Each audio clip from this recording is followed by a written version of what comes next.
Okay. So let me introduce a little bit about myself, where I come from. I was born, my mother christened me Anthony Wadsworth Gavin Green. Now Wadsworth is a strange name, in England anyway, because it's not an English name, it's a Polish name. My mother is Polish, actually, completely Polish. And when she was, I don't know, 2 or 3 years old, the Second World War broke out and she had to leave Poland, and from Poland she emigrated to Iran, and from Iran to Kenya. And actually my father was a colonial administrator. It was not long ago that Britain, of course, had one of the biggest empires the world has ever seen.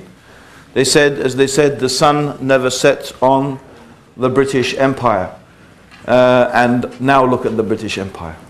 Yeah, all we have left, Hong Kong went back in 1999 or 1998. And now all we have is a few islands in the Atlantic where there's more sheep than people. The Falkland Islands. We had a big battle over that. Some sheep.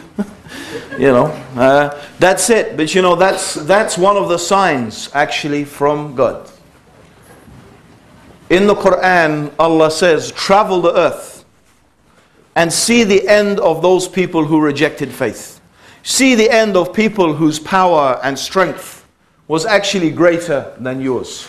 More numerous, more powerful, their buildings were more magnificent, but you can travel the earth and you can see the ruins of those civilizations and see what has become of them. This is the reality, of course, that civilizations come and civilizations go, but there are some truths that always endure.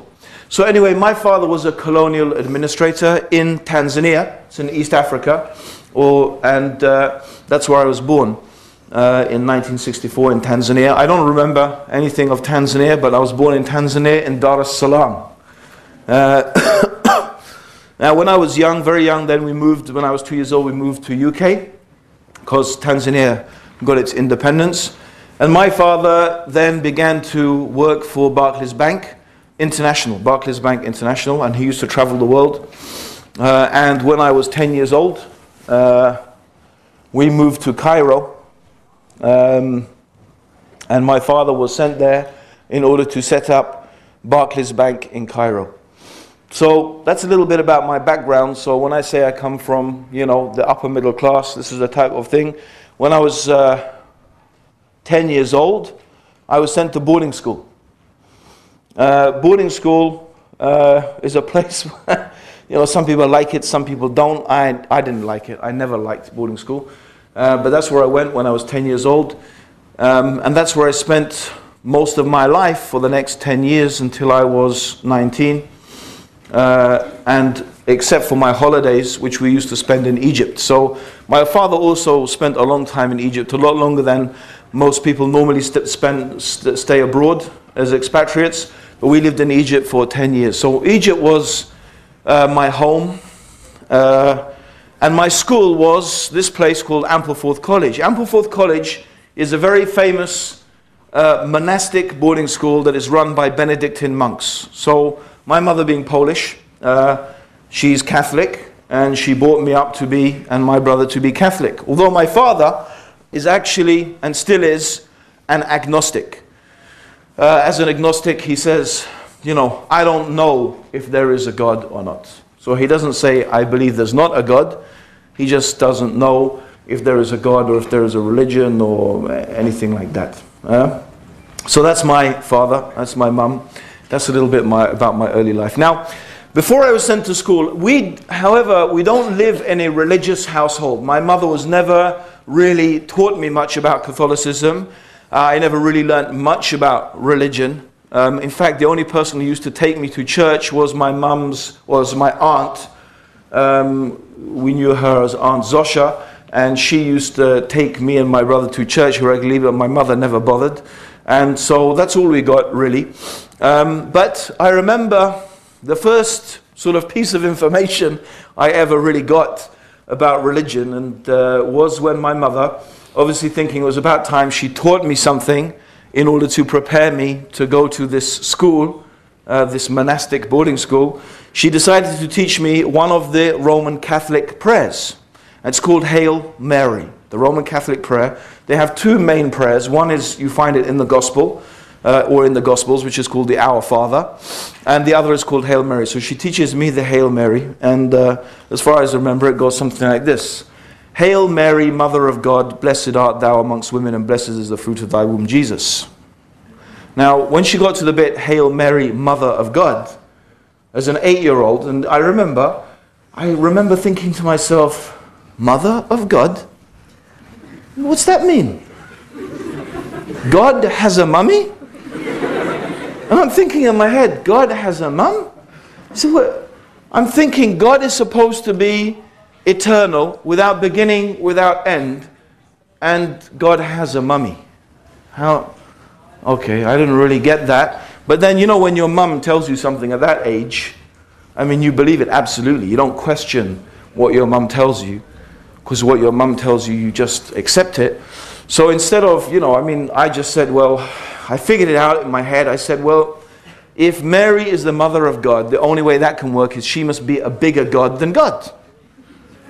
To give birth to God, she has to be a bigger God than God. So I think, okay, you know, so I just put that. But that was actually my first question. The first question that came to me, and it still remains as valid today in reality, was that first question. And it wasn't the end of my questions. And people often ask me, you know, if you didn't hate your school so much, do you think you would have become Muslim? Well, I don't know if hating my school had anything to do with me becoming Muslim, but it certainly had a lot to do with me questioning the paradigms or the things that I was being taught at that school. And I have to say I didn't really enjoy school. I never really quite understood why I had been sent to this monastery, you know, perched on the edge of the Yorkshire Moors, this desolate place in the middle of nowhere. And this is where I had to spend most of my life here. I could never really quite understand that. And actually, that caused me to question a lot of things. Now, some of those things are to do with what we call religion. And if you came to my talk yesterday, you'll remember how I challenged the whole concept of what religion is. That in reality, a person's religion or deen, their way of life, is more than just what we normally consider to be religion in the narrow sense. But what was my religion was, obviously, I was a Christian and I was a Catholic. And there were things I went on to question more and more. Of course, the issue of the Trinity was continually perplexing. And I was always trying to find out and think about ways to make sense of the Trinity. And of course, there are a whole load of examples that are given to you. The Trinity is like, for example, water. You know, water is ice, and water is steam, and water is water. But, you know, this is all water, but they are in different sort of states. And they say, well, that's the Trinity. Or, you know, like a human being, you have a mind, a body, and a soul. Or the egg, you have the shell of the egg, you have the yolk of the egg, you have the white of the egg. All right? I remember once my mother had a candle stand with 3 candles. And I thought, okay, maybe this is like the Trinity. Okay, 3 candles in 1 candle stand, right? So I myself was always trying to find ways to make sense of the Trinity. But in many different ways, you realize that none of those examples actually can really apply. And in fact, it's interesting, if you actually study Christian theology, you will find that all of these type of examples are heresies. They're all heretical beliefs. Because none of them actually accurately represent the Trinity at all. Okay? Because God, by definition, is a being that contains all the attributes of God. You can't give some attributes of God to one thing and another attributes of God to another, yeah, and give the other attributes of God to something else. Because what we call God contains all the attributes of God. Right? So you can't have God the infinite, God the eternal, God the creator, and that's one God. And then you have God the loving, God the merciful, God the forgiving as another part of God. Because God has to contain all of those attributes. That's why the example of water doesn't work. Why? Because steam is hot and steam rises. And so the steam has different attributes from the ice, which is cold, right? And the other, the water in its normal state has different attributes. But God is the one that contains all of the attributes simultaneously. So anything we describe as God has to have all the attributes of God, not just some of them. So you look in the example of the egg, of the human, of the candle, or whatever you think, you'll see none of them actually apply. But these are things that people just try to imagine to make sense of something that actually does not make sense. And the most knowledgeable monks, they would say, listen, this is a mystery and you just have to believe it.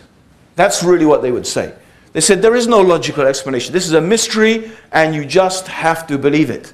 But really, I think, for most of us, just have to believe it just doesn't, as we say, it doesn't cut the mustard. It's not something we can really accept in a day and an age where we are constantly taught to question things and so on and so forth. Just believe it certainly didn't really go down well with me.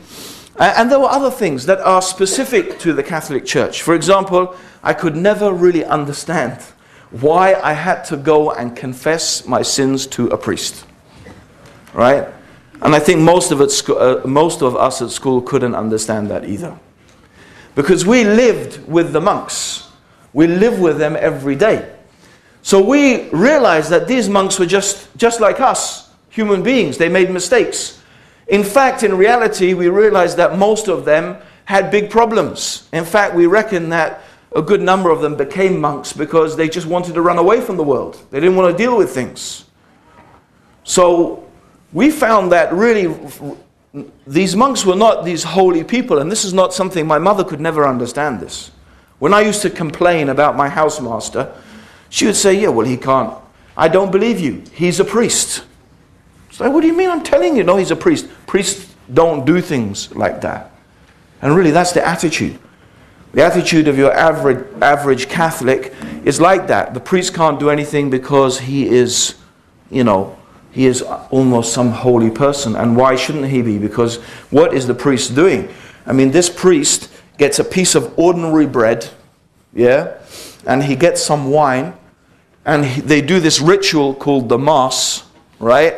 And at the end of this ritual called the Mass, the bread is transformed into the body of Jesus, and the wine is transformed into the blood of Jesus. And by the way, not symbolically, when you eat the bread and drink the blood, you have to believe as a Catholic, or you had to in my days, that you are literally eating the literal flesh of Jesus and the literal blood and drinking literally his blood. Okay? Not symbolically, literally. And even an ex-priest, he confessed, right, that mentally, of course, and Jesus is God, right? So you're eating and you're drinking God, right? Seriously. But as a psychology, the priest believes that he is consuming God. And therefore God, and he is the one who has the power, through his ritual, not himself, of course, but it is the ritual that he does that causes this transformation to take place, right? Now, we used to ask awkward questions like, okay, we eat, the flesh of Jesus and drink the blood of Jesus, but when it comes out as poo and wee, do we poo Jesus and wee Jesus as well? Well, that's the sort of questions we would ask. We weren't holding anything back, right? And I don't know if they just used to say you can't ask questions like that. It's not, which is, I suppose from a point of view they said fair enough. You don't think like that about these things, right? And then the confession, but the confession was one that really used to, it really used to disturb me. Most of all because most of us at school were up to a lot of no good. We were doing a lot of, certainly forbidden things. And the idea that I had to go to one of the monks who run the school and to confess to them about all the things I'd been up to, it made it sound like some psychological spy system, right? That here they were, you did all of these things, then you have to go and tell them what you were doing. And it was like, you just must be joking. I'm not going to tell you all the things I used to be doing. So we actually used to make up stuff. We used to say like, you know, I lied 3 times this week, and you know, you know, I was rude to, you know, such and such, and you know, I felt jealous because, you know, this guy had a better stereo than me, you know, and forgive me, Father, for I have sinned, you know. He says, my son, say 3 Hail Marys and 5 Our Fathers, you know, and think deeply about the bad things you've done. I'm going, yeah. All right. And the other thing I didn't get is the forgive me, Father, for I have sinned. Because I didn't just get why I have to tell the priest. This is what I really didn't get. Why do I have to tell? And I went to the abbot. To the abbot, he's the top guy. You even probably say the top dog, right? Because they wear a dog collar, right? They call it the top dog, yeah. And you say, you know, I said to him, listen, why do I have to come and confess my sins to you? Why? Because, you know, what's so good about you that I have to confess my sins to you? Why can't I just ask God, oh God, I've been really bad, please forgive me? He said, yes, you know, you can ask God if you want to, but if you just ask God, you can't be sure that God is going to forgive you. And again, I didn't say anything to him, but in my mind I'm thinking, so I can't be sure that God's going to forgive me, but I can be sure that he's going to listen to you, right? I'm saying no. Because I know between you and me there's no difference. There's nothing that makes you more holy than me, right? Now, in the meantime, I want to say something else that is going on. I am experiencing something else in terms of religion. And what I'm experiencing is something dramatically different. Now, in spite of the fact that monks take vows of poverty and chastity. Poverty, because they don't own any property. Every piece of property that they have, any gift that someone gives to them, actually belongs to the monastery. It does not belong to that monk. So they take vows of poverty, right?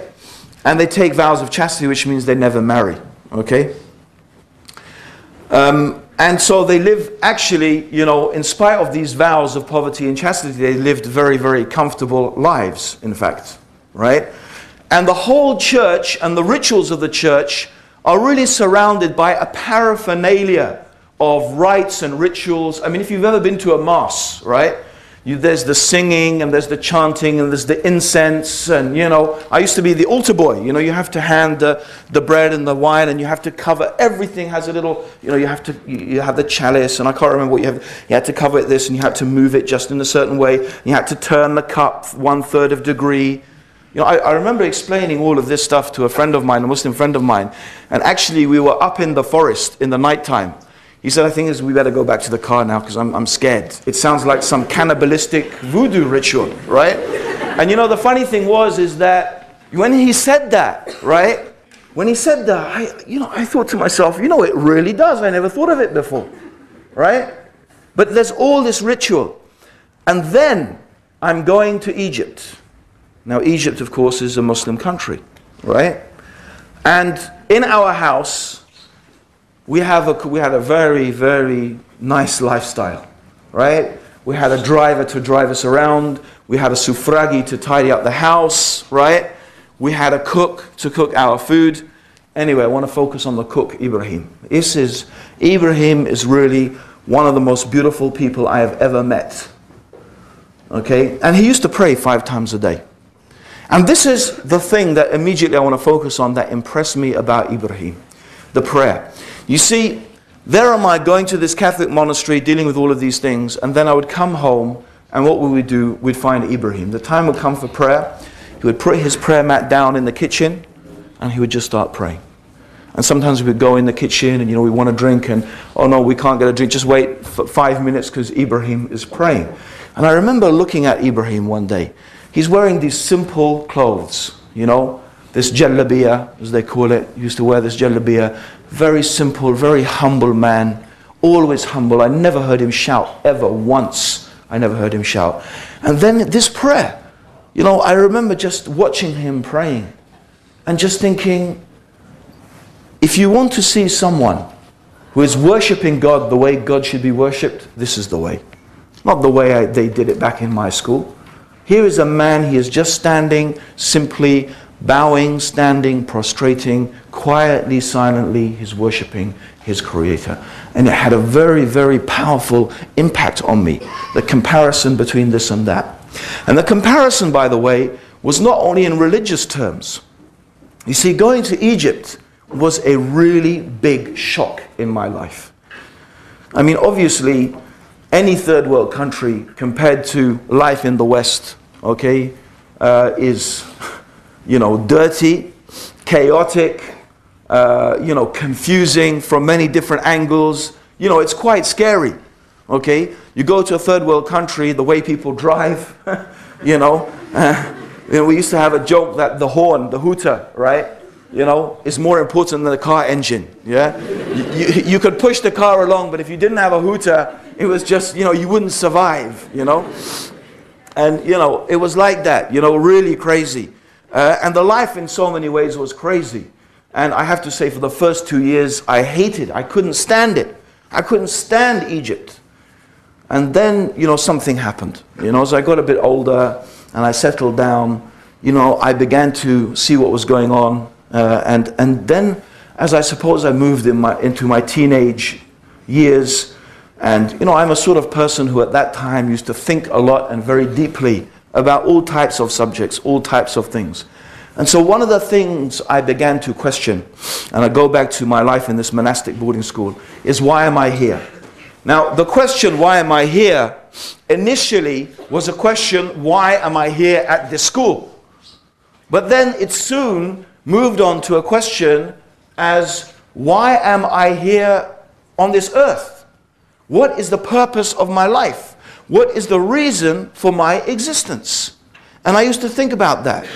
And then I figured, thinking about my school and what am I doing here and what am I supposed to do with my life, I sort of came to, I figured it out. I said, okay, I'm here at school so that I can work very hard and get good results for my A-levels, so I can go to a good university, preferably Oxford or Cambridge, you know, but if not, you know, another one, okay? And then I can get a good job. Now, when I get a good job, I can earn enough money to send my kids back to Ampleforth College so that they can study hard and get good results, so they can go to a good university, so they can get a good job, and they can go back and say they can earn enough money to send their kids back to Ampleforth College so that they can work. And I thought, my God, my existence is only to perpetuate the Roman Catholic middle class, you know, section of British society. I thought, is that the purpose of my life? That's what it's for? It was really depressing. And I thought to myself, no, this can't be the purpose of life. This can't be the reason for our existence. And so there was two things going on here. Actually, what I was doing was I was fundamentally questioning the whole premise of Western society. Because ultimately, basically, that's Western society. It's just to work hard. You're just a cog in the machine. That's all you are. You know, you're just a cog in the machine. As those days Pink Floyd used to sing, all in all, you're just another brick in the wall. And it was so true. I recently watched the film The Wall by Pink Floyd, well, recently 2-3 years ago. I know it's got music in and this and that, but I remember that film was something that was really transformative, because that film was so aggressively attacking. Actually, the funny thing about that, that film is even critical about the whole music industry. If you've ever seen the film, you'll realize that even the whole pop music industry, the rock star, everything, it is fundamentally questioning those things. And those powerful images of school kids going on this conveyor belt and then going into this mincing machine, and they're just coming out as mince, right? And it was like, that's just what you felt. I'm just part of the machine, right? Just part of the machine. I'm just being processed. And is this really, that's what life is about? That's what we're for? This is the purpose of our existence? I said to myself that I am sure there is something more profound, more deep, and there is a deeper meaning to life than that. And really, that's where the searching started. And I began to look through many different religions. And one of the religions I looked through, and very soon I looked at, was Buddhism. And Buddhism one of the brothers, he said, why don't you talk more about Buddhism, because I was a Buddhist for 3 years. When I say I was a Buddhist for 3 years, I didn't shave my head and put on saffron robes, right? Okay, and have a statue of Buddha and worship, that's actually, by the way, only a form of Buddhism. Buddhism has many, many different forms, okay? But actually, if you actually study what Buddha taught, Buddha didn't really teach a system. In fact, it's arguable that you could be a Buddhist and follow different religions, because according to some Buddhists, Buddhism is not a religion, right? It's more like a philosophy, okay? And anyway, the Buddhism that I was reading about was a very open type of Buddhism. The guy who wrote the book, he was a Buddhist monk. He used to be a Christian priest. He became Buddhist, and his basic idea is you take good from wherever you find it. And it was also to do with yoga, so it was a form of Buddhism that was still really based around the practice of yoga. And basically he outlined the fundamental principles of the Eightfold Enlightened Path of Buddha. And basically Buddha's philosophy is that you should try to fill your life with goodness. Okay, so you are thinking good thoughts, you are looking at good things, you are hearing good things, you are doing good things, you are eating good things, so on and so forth. So the whole purpose is to be good and to be compassionate. Okay, but ultimately what one is seeking to achieve is a state of nirvana. Now nirvana does not mean paradise, and it doesn't mean enlightenment. Those words are not correct translations of nirvana. Nirvana actually means annihilation. It means annihilation. In this respect, it means annihilation of the self. Because according to Buddha, the cause of all suffering in the world is the self, is the ego, right? All the problems that we have individually and collectively, according to his teachings, are a product of the self, right? So if you annihilate yourself, if you destroy your ego totally, then this is the stage, or this is the type of enlightenment. Okay, which actually makes Buddhists almost like empty. Well, it's an idea, by the way, that is very, very difficult to accept in the West, right? Because it seems that individualism or individuality there is no room for that at all, right? Any type of individuality or individualism, there's no room for it, right? There's no room for the enlightened one. No. There's nothing that marks him out. That's why it's very difficult to write any biography of, a Buddhist leader, because there's nothing to write about. Because their whole life is not about doing anything really. It's just about that, because there's no individual or there's no self to focus on. That's why the Dalai Lama, he's a paradox. The fact that he's a personality, right, actually is paradoxical in Buddhist thought. Now, why did I give up Buddhism? Actually, I have to say, I'll be really honest, and I wouldn't be anything else, hopefully, that Buddhism, of all the religions I studied, all the philosophies I studied, was really the one that was most appealing. It was very appealing to me. And it still has many, many aspects to it that still, I would say, are definitely things that are true, many aspects to it. But the problem with Buddhism, in my opinion, is that I believe that Buddha's fundamental premise was wrong. What was his fundamental premise? Life is suffering. That's his fundamental premise. He says life is suffering. And the way to escape the suffering of life, and the cause of suffering is the self, and so therefore the way to escape. Okay? But what if your premise is wrong? What if life is not suffering? And I'm sure most of us would agree that life is not suffering. Yes, there is suffering in life. Right? But you couldn't say that life is suffering, because there is joy, there is love, there are so many very positive things that happen in life, and you couldn't describe those things. Well, you might describe some aspects, certainly love, you might describe some of that as suffering, there's no doubt about that, right? And I'll get onto that in a little bit as well, okay? But what I'm saying is there are many things in life that are really very joyful and very positive. And therefore to say life is suffering is wrong. And also I don't believe that the ego or the self is the cause. The self itself, the self itself is not the problem.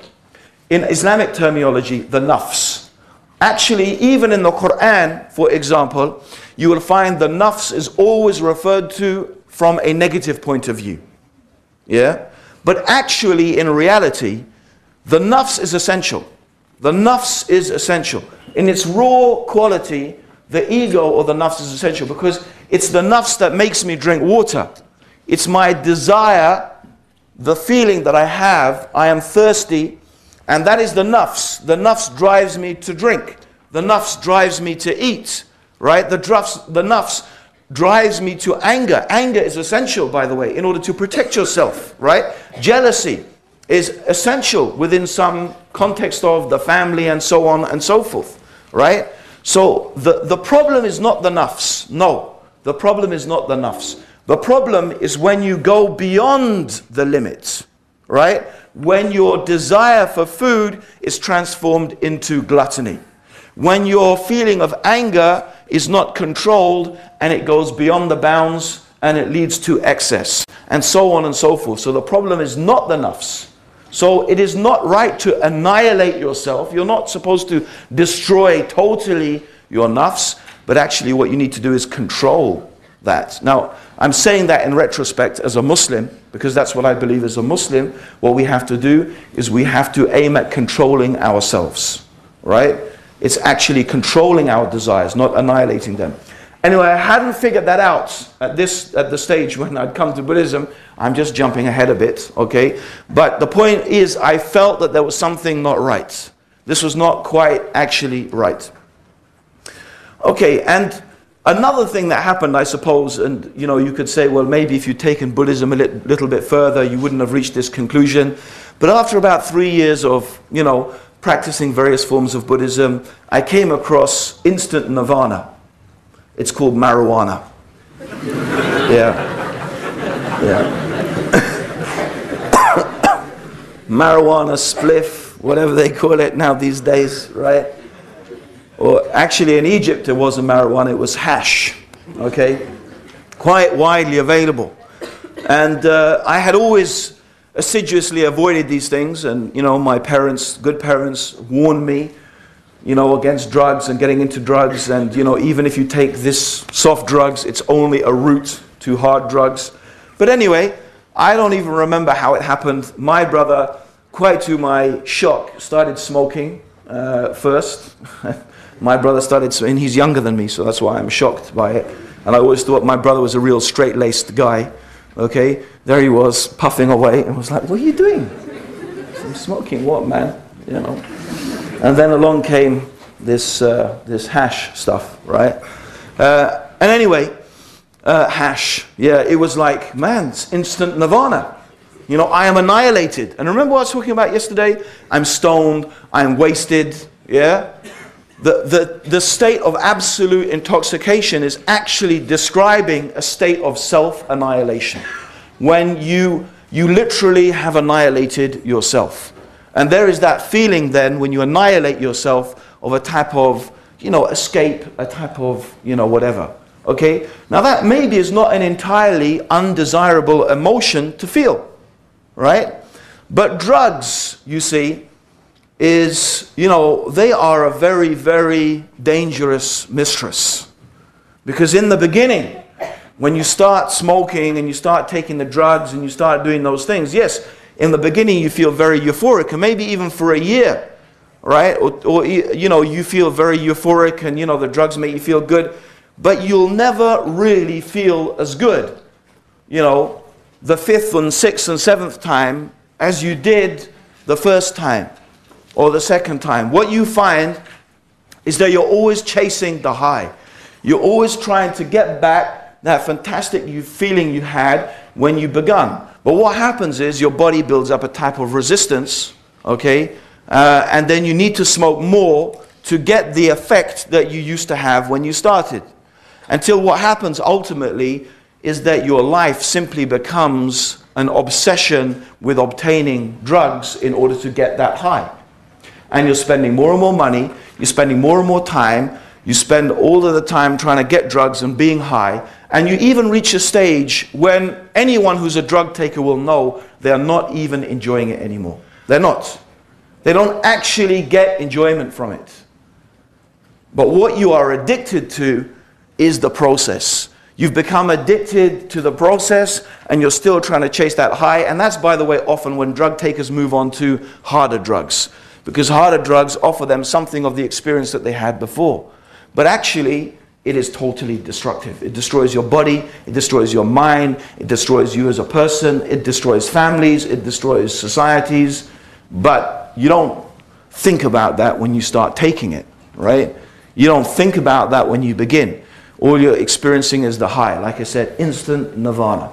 So I started to play a little bit around with these drugs and stuff like that. And initially it really was a type of spiritual experiment. It was another dimension. It was trying to find out something about my mind, about myself, a different dimension of my being. Maybe drugs could unleash that dimension and I could begin to experience something different in my life. So initially it wasn't just pure hedonism. I was not driven by that at all. Just a desire to get high and have fun. That was not what I was driven by. It wasn't that, okay? It was really initially a type of seeking of some type of spirituality in it. And actually even with the smoking of marijuana, you know, you actually have a religion that's around it. Rastafari, although I know Rastas would argue that not all Rastas believe that that's true. But there's a whole section of the Rastafarian religion that connects, you know, taking, smoking marijuana with this, okay? So you have this whole type of even spiritual side connected to it. However, you know, still this state had not answered my fundamental questions. And this is the other thing with Buddhism. I still didn't really know, why am I here? What is the purpose of life? What is it all for? Drug taking had not answered those fundamental questions. I had experienced different states of being, but I still haven't understood why am I here and what it's all for. And so that question is still ticking away in the background. Anyway, I guess this is from the time when I'm, you know, I don't know the age, but these things are going on from the age of like 15. I didn't start taking drugs then, that was later. But these processes are going from the age of 15 to about 19, 20. And I was at the same time studying different religions, psychosomatic yoga, magic. I studied quite a lot about magic, for example, okay? And interestingly enough, one of the things that really interested me was the Kabbalah. And interestingly enough as well, the Kabbalah, because it's a Jewish book of magic, actually contains a lot of monotheism in it. And I found that aspect very appealing, but of course the whole magic thing really... Lager installer, storing media. It's installing beer? Lager install. So I found, yeah. So I was looking through all of these different religions. Now what happened is that I reached a stage where what I had done is I had invented my own religion. So what did I do is I got bits and pieces of all the different, you know, bit of Christianity, bit of Buddhism, bit of psychosomatic yoga, bit of, you know, these new age philosophies, you know, I got them, bit of Rasta stuff, you know, and I mixed it boom chunka and stuff like that, right? Mommy mixed it all up in the big mix, man, right? I mean, made myself my own religion, yeah? So I got myself my own religion. I actually still somewhere have the book where I'd sort of started to detail its principles. And it was, I mean, you know, if I tell you, you'd probably love it. I could probably form a sect, actually. I could probably do it a cult. You know, it'd be quite easy. I mean, look a bit like Jesus, you know. So I could do the old, and it was, you know, it was really typical, right? It was like oneness, peace, love. That's what it was, right? Oneness, doesn't that sound nice? See? Oneness, peace, and love. So it's all about, you know, peace and love and oneness and, you know, chilling out and we all love each other and this and that and smoke some weed and, you know, that's, you know, let's get down with it and, you know, okay. So that was my religion that I'd invented for myself. And this went on for a very short time because I soon realized that this was the worst of all. I mean, of all the things I've been through, my own religion was absolutely atrocious, right? And it still hadn't answered the questions. I still didn't have an answer to the question, why am I here? What's it all for? What's it all about? Still there, the question's unanswered. So I had not found the answer to this question. And then that's when I gave up. That's when I said, forget it. forget religion, forget all of this stuff. Maybe there is no answer.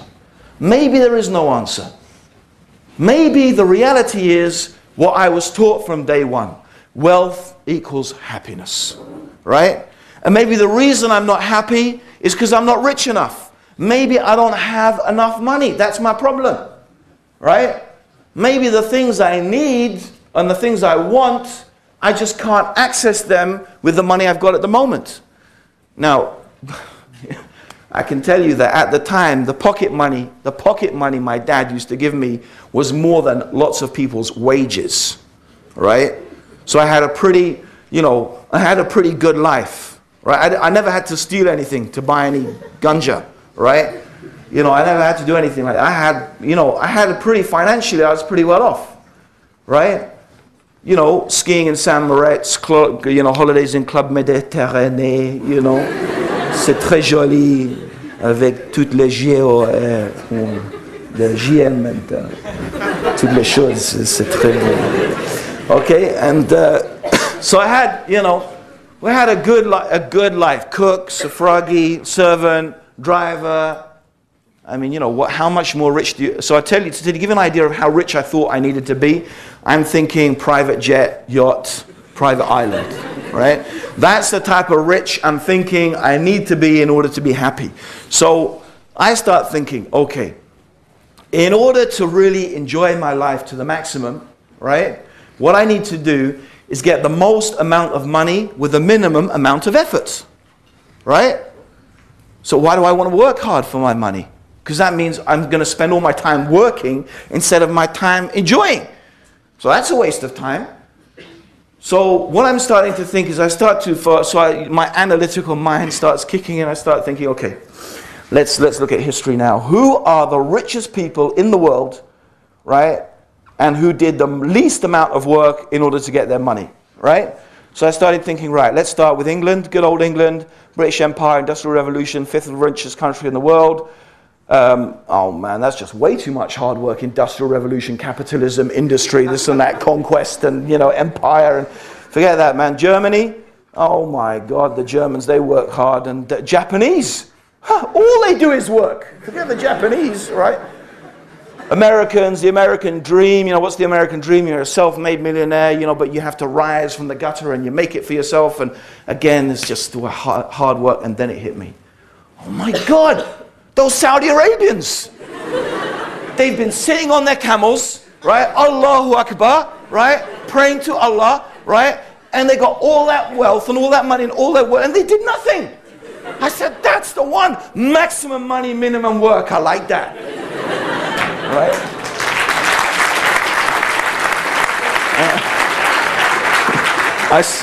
I swear, brothers and sisters, I swear that's the truth. All right? And I said, right, okay, Saudi Arabia. Okay, let's find out about these guys. They've got something, right? That's not coincidence. I don't believe that they got that oil just for nothing. There must be a reason that oil is there. So I started thinking, okay, Saudi Arabia, what's their religion? Oh, Islam. Yeah, I know that. I know Islam. A little bit about Islam, right? Quran, I know that's their book. So I went down there. And, I picked up the Quran. Anyway, I can say I picked up a translation of the Quran in English, okay? And I started to read it. Okay, I started to read the Quran in English. Now, I used to be, and I probably still am, a pretty fast reader. I can read, but the reason is because when we lived in Egypt, the TV was so rubbish, right? It was so bad, right? In fact, the TV set, it had this thick dust on it, right? It didn't get turned on, it didn't get used, it just used to sit there because we never used to watch it. And as a family, what did we used to do? We did a lot of reading. A lot of reading. Just to give you an idea how fast I can read. There's a book called Roots. You ever heard of that book, Roots, Alex Haley? Someone's shaking his head. Old school brother there. Alhamdulillah. Roots is a big, thick book, Harry Potter size, right? Okay? But it's a bit heavier than Harry Potter, I read like 3/4 of Roots in half a night. Okay? Yeah, okay, I admit that I had just finished Carrie by Stephen King, and I was so terrified I couldn't sleep, right? And I had to read through Roots just to take it out of my head. But I could still read that fast, right? Now the Quran, in terms of the actual words, it is about, it depends how you count the words actually, but it's about 100,000 words long. Now that is not a lot. That's not a lot. 100,000 words is not a lot. It is about the size of a, medium to small size novel these days, in terms of actual words, right? 2 weeks after picking the Quran up, I was still reading it and I still hadn't finished it. It was a book unlike I had ever read before. I mean, first of all, it doesn't have any structure that we're used to, right? It begins, with Surah Al-Fatiha, and then it goes, to talk about in Surah Al-Baqarah. It talks about the hypocrites and who are these people who they say they believe and then they don't believe. And then it goes to talk about Moses and, the cow, and, how the people said, Moses said slaughter a cow, and they said which cow, and then it's like, then it goes on to something else, and then the table, you got the next surah, which is like full of, there's no consistency. It's like, that's the first thing. It doesn't follow like what we're used to. We like in the beginning, this happened, and then in the end, that happened, right? But there's no beginning and end, right? There's no beginning and end to the Quran, right? Because actually, there's a reason there's no beginning and end. And so I'm reading through it, and I keep having to go, and, because I really wanted to understand. It wasn't just about reading it. I really wanted to understand what the Quran was saying. What was this all about? And so I had to read and reread and go back, and I'd get so far and then go back and check something else that was from before. And so it was taking me a long, long time to get through the Quran. But what was happening at the same time is my brain was being put into, it was working, it was like those old rusty cogs, and it was making me think in a way that I'd never thought before. And I remember until this day, I remember very clearly that I was taking the train to work. And I worked in the city at the time as a life assurance salesman. So I was traveling from my home at the time, and I was traveling to work, and I was literally, I remember very distinctly this epiphany, this moment where something hits you. And I was sitting in the train, I looked out the window, we're just crossing the Thames, the River Thames.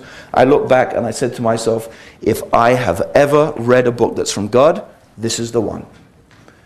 And I remember that day, that was the time when I thought, yes, this is the one. This is it. If I've ever got my hands on a book that is from God, it's this. I remember that night, I went back home and I was thinking, okay, I need to start praying. The Quran talks about prayer. But actually, the Quran doesn't really tell you how to pray. It just says to pray. It gives you a few details. And, I used to remember, okay, how did Ibrahim pray? Yeah, I remember he used to stand and bow and prostrate. And I didn't remember how much he used to do, but it used to take about 5-10 minutes, So I went there and I would just do these things. And the Quran describes about washing your hands and washing your arms and your face. So I used to wash before I prayed each time, every time, And this went on like this. I would pray in the morning, I'd pray in the evening, I wasn't even sure how many times I was supposed to pray, because again, it's not actually detailed clearly in the Quran. So I was doing these things, and this went on for a couple of weeks. And then it happened that I had to go to a part of London I was not used to. And, it was one of those things. I came out of the underground station, and I was supposed to turn left. I didn't turn left. I just happened to turn right. And I walked along, and there was a bookshop. And in the bookshop were all these books in Arabic and English, and they were about Islam, and they were about, so I thought, oh, that looks, I have to come and have a look at that. So I went off to do what I had to do, went back the other way. And I said, I came back, and I went in the, bookshop. I want to tell you something. I looked pretty much the same then as I did now, right? Except I was a bit thinner, okay? I was quite a lot thinner, actually, okay? But I had long hair, and I had a beard, because I was a bit of a hippie, remember? Okay?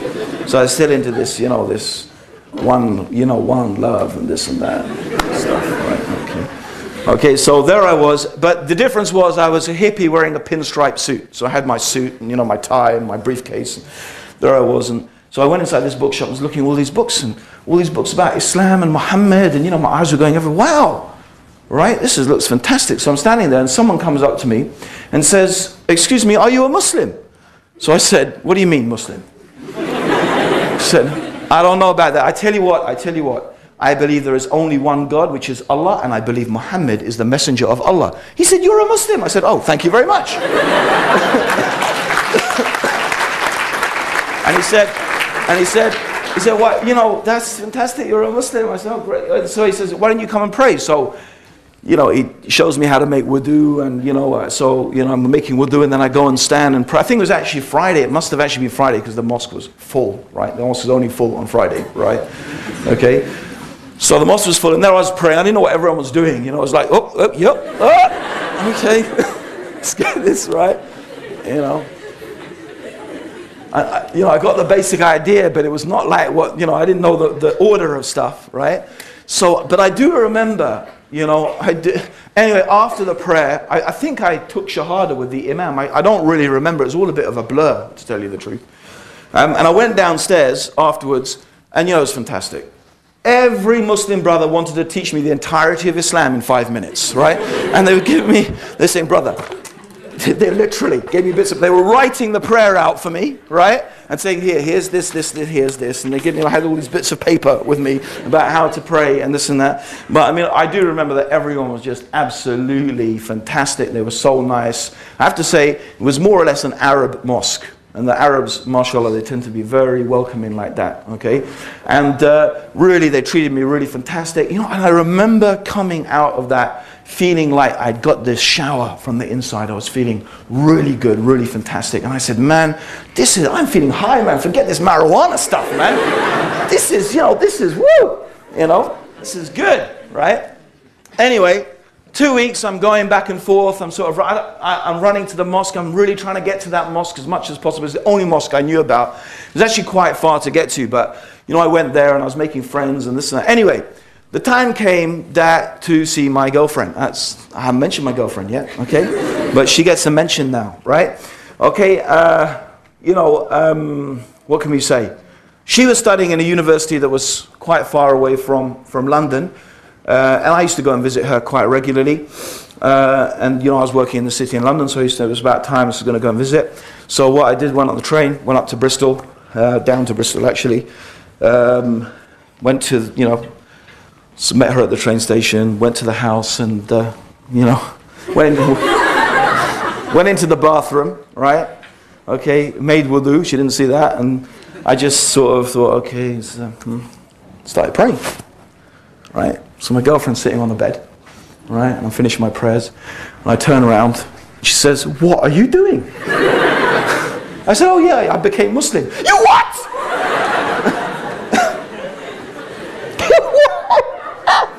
I'm exaggerating a bit there, okay? But she did scream. She did scream. She did scream, yeah. She screamed enough, and she was upset enough for something to happen, which was, in many ways, a very important thing that happened in my life. A very sad thing, but a very important thing. I'm sure any one of you, which I hope, you know, the Muslims, I do not wish this upon anyone. I do not wish upon my sons or my daughters or any Muslim to get into this whole girlfriend, boyfriend rubbish, because it is rubbish, right? It is heart-rendering, it's soul-destroying, right? There is nothing nice about it except perhaps the sex, right? Okay, but all the other stuff that comes along with it, right? The jealousy, I'm just being honest, sorry if it embarrassed anyone. You know, the jealousy, the stuff that comes with it, I mean, it's just terrible. It really is terrible, okay? And I don't wish that upon any human being, in fact. You know, what I wish upon human beings is that they do what is right, the right thing to do, and that's to get married, right? If someone cares about you, you should get married, and you should live together, and you should share a life together, and that's what you should do, right?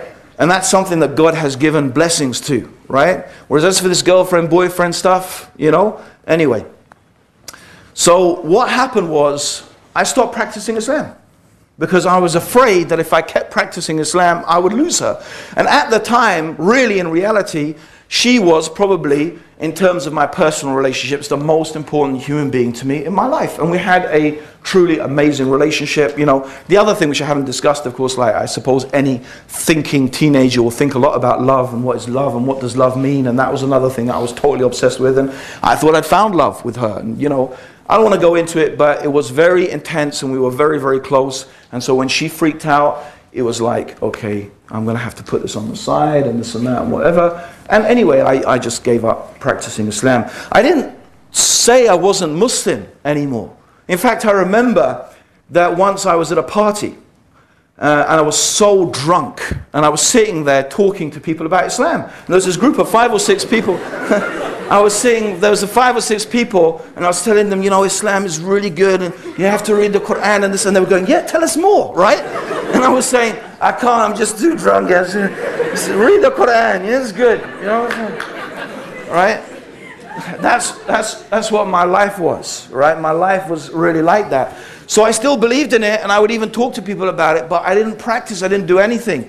But in reality, that was the worst state I had ever been in, because the worst condition you could ever be in is when you know the truth and you don't live according to the truth. That's the worst thing, right? That's worse than not knowing the truth. When you know it and you don't live it, that is the worst. And that is when I started to take more and more. Actually, this is the time when I really almost became a junkie, because the reality was that I really literally knew every morning I'd wake up, I'd say, I have to pray. I have to pray. But then I was running away from that, right? And what also happened was things began almost from that time to deteriorate between me and my girlfriend. Things got worse and worse and worse, okay? So I'm taking more and more stuff and I'm trying to live in this cloud, because that's all I'm creating for myself, a bubble. I don't want to face reality. My relationship with my girlfriend's getting bad. Anyway, this goes on for 2 years. 2 years, right? Now, 2 years, everything comes to a head, right? My girlfriend is in Spain because she's studying Spanish and she has to go to a Spanish-speaking country. And I know there's something going on between her and some other guy. I know it, but I'm not ready to face it. I don't want to face up to that. You know, I'm just hiding away from it. And I know something's going on. Anyway, my life is a mess. My parents retired in Portugal. They left Egypt, they went to Portugal, they retired there. They're not Portuguese, but they went to retire there. So I thought, forget this, I'm going to Portugal. I'm going to stay with my parents. I'm going to get away from this, you know, all this confusion in